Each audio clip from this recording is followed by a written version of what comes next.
Звезда Евровидения Александр Рыбак боится стать жертвой фанатки, которая преследует его по всему миру. Саша подозревает, что отец этой сумасшедшей поклонницы – работник одной из зарубежных спецслужб.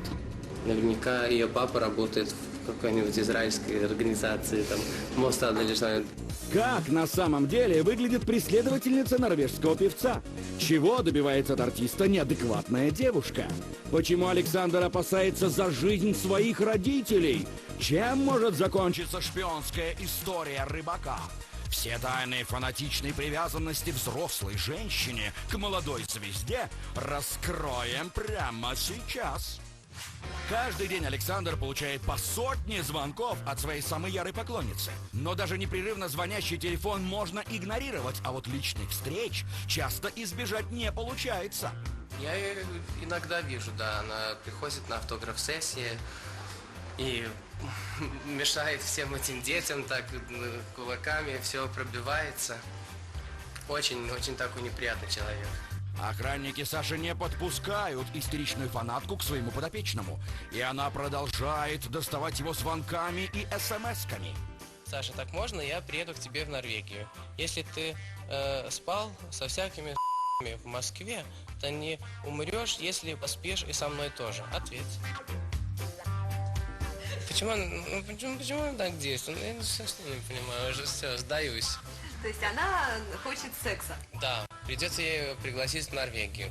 Конечно, Рыбак шутит. Даже в такой сложной ситуации Александр сохраняет чувство юмора. Никого никуда он, конечно, приглашать не собирается, ведь певец прекрасно осознает, какую опасность помешавшаяся поклонница представляет для него и его семьи.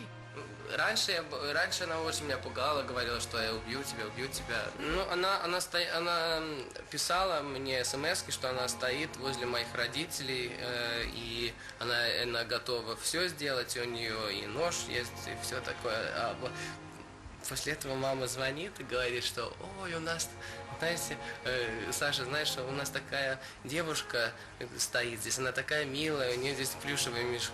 Я говорю, мама, пожалуйста, не впускай это, пожалуйста.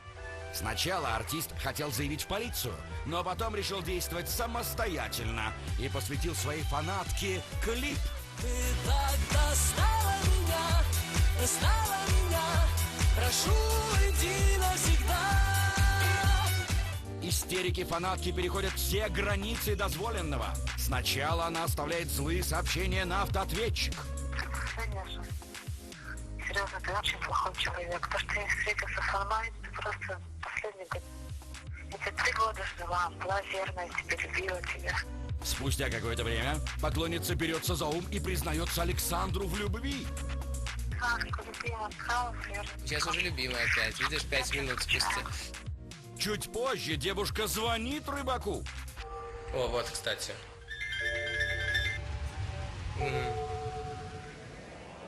Привет, понимаешь, здесь очень уже поздно, пожалуйста, не звони мне.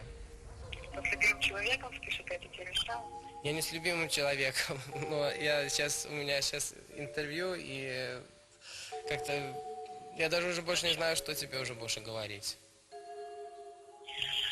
Мне не надо ничего говорить. Ну вот, тогда и не буду. Всё. Имени своей преследовательницы Александр по этическим соображениям не называет. Но некоторые ее данные он охотно сообщает журналистам. Ей 33 года, примерно 33-4, да. Взрослая девушка из Израиля, русскоговорящая. Нам удалось выяснить, что фанатку зовут Алиса Соммер. Ее биография неизвестна. Но судя по тому, что женщина с легкостью перемещается по всему миру, она очень богата.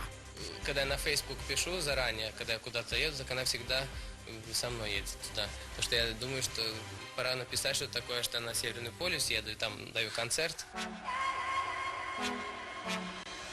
Но деньги на постоянные перелеты – это еще не все.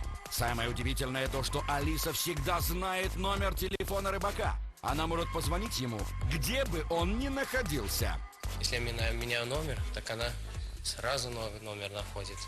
Наверняка ее папа работает в какой-нибудь израильской организации, там, Моссад или что-нибудь. Есть вероятность, что Александр столкнулся, например, с бывшей шпионкой или еще чего похлеще. Если так, ситуация может обернуться катастрофой. Я ладно, я шучу над этим и все, но потом я вижу эту историю, что человек застрелил 5 людей здесь, в Москве. Я думаю, что я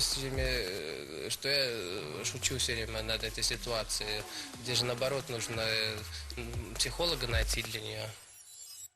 Конечно, певец надеется только на лучшее, но его нервы сделаны не из железа, а значит, в один прекрасный момент они могут сдать. Я тоже скоро стану нормальным, если она будет так продолжать.